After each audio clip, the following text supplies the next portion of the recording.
Hi Pisces! This is Pisces Hub. Welcome to my channel. So for today's video, gagawa tayo ng daily reading for Pisces para sa araw na ito. Okay, so alamin natin kung ano mga posibleng mangyari po for Pisces sa araw na napanood niya ito gamit ang ating tarot card po. Okay? Reminder lang na ito ay general reading po. So pwede pong mag-resonate sa'yo, pwede pong hindi. And this is a timeless reading. So, kahit anong araw, buwan, taon mo ito napanood, Pisces. Basta tumapo sa'yo, take mo lang. Okay? So, alamin natin kung anong mga magiging gabay, advices ng ating tarot card for Pisces para sa araw na napanood niya to. Mga gabay, mensahe, mga posible mangyari po for Pisces sa araw na ito. There's the world. Oh, physical distance. Okay. Ibang bansa, other country. Time zone. Naririnig ko yung word na time zone. Okay. Oh, wow. 9 of Pentacles. Sige po, sige po. Ano pa? Ano pa po yung mga message niya po for Pisces sa araw na ito? Page of Wands. Oh, there's something na movement, Pisces. Pwedeng ikaw ay merong parang parang action. Pwedeng ito ay merong connection sa ibang bansa, sa ibang lugar, sa malayong lugar, Pisces, lalo na dito sa ating The World card, okay? And meron tayo ditong Page of Wands. This Page of Wands is a passionate, fiery, alam mo yun, yung sobrang gustong-gusto. Tama ba yung word ko? Okay, gustong-gusto yung action or movement na ito with this 9 of Pentacles right here. So, ito ay merong connection sa pwedeng alahas, pwedeng meron itong connection something na parang abundance, pera. Okay? Sige pa, ano pa po yung message niya po for Pisces? There's the Devil card. Ano pa? Ano pa po yung mga posibleng mangyari po for Pisces para sa araw na ito?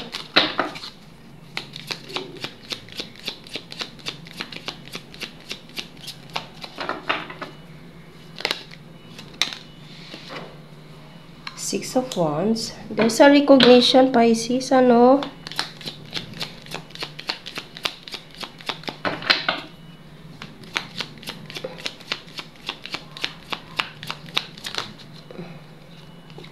King of Wands. Pwede nyo dealing with the masculine energy, fire sign Aries, Leo, Sagittarius, and pwede nyo dealing with the Capricorn. Marami tayo ditong Wands, Pisces, so pwede nyo dealing with the fire sign. Okay, meron din tayo ditong Earth sign, Taurus, Virgo, Capricorn po. Okay, so this pwedeng you're dealing with someone na King of Wands, Pisces, or pwedeng ikaw si King of Wands po, na you're having a parang movement, action, okay, sa kung ano man itong gusto mo, sa kung ano man itong pinangarap mo, or something like, yung parang ginagawa mo yung mga bagay na to, Pisces, para maisakatuparan lang ito, with this King of Wands right here. And you want a recognition. Pwedeng ito ay merong connection sa certificate. Okay, meron ka matatanggap. Okay, this is also a victory card. Okay, and there's the Devil. Ito, hindi to siya like literal na masama, It is something like also a obsession. Okay, parang the passion, your inner self, Pisces, is sobrang passionate, sobrang fiery, sobrang, alam mo yun, andun yung gigil. Andun yung gigil para maisagawa itong movement na ito with this Page of Wands. Okay, and pwede ito ay merong connection sa ibang bansa, sa ibang lugar, sa malayong lugar. Naririnig ko yung word na tour. Okay, so pwede meron itong connection sa traveling.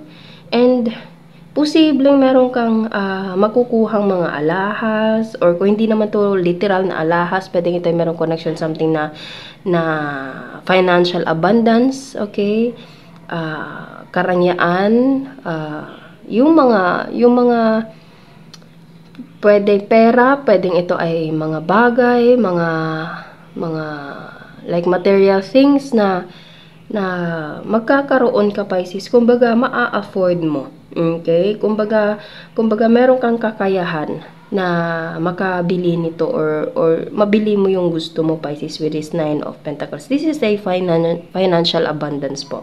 Okay?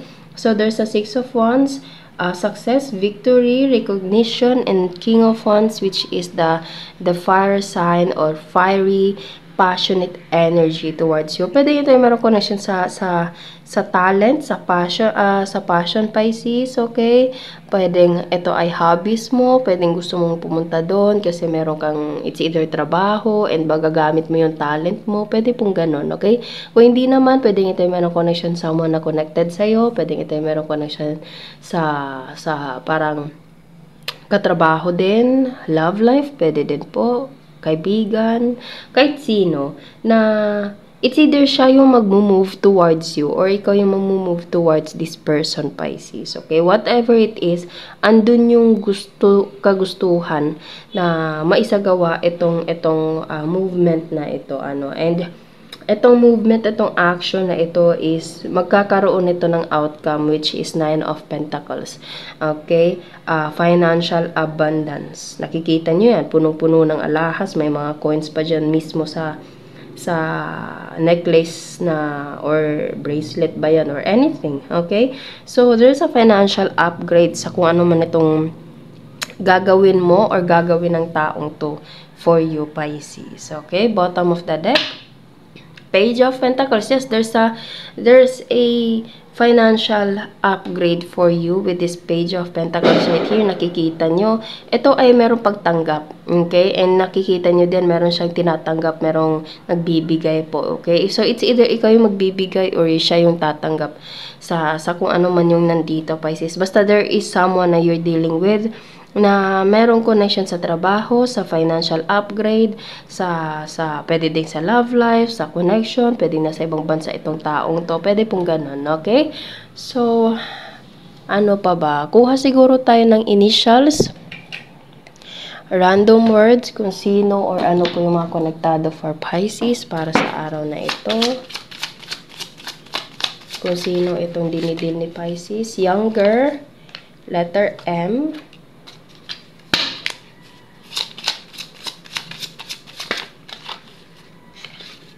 Z, P,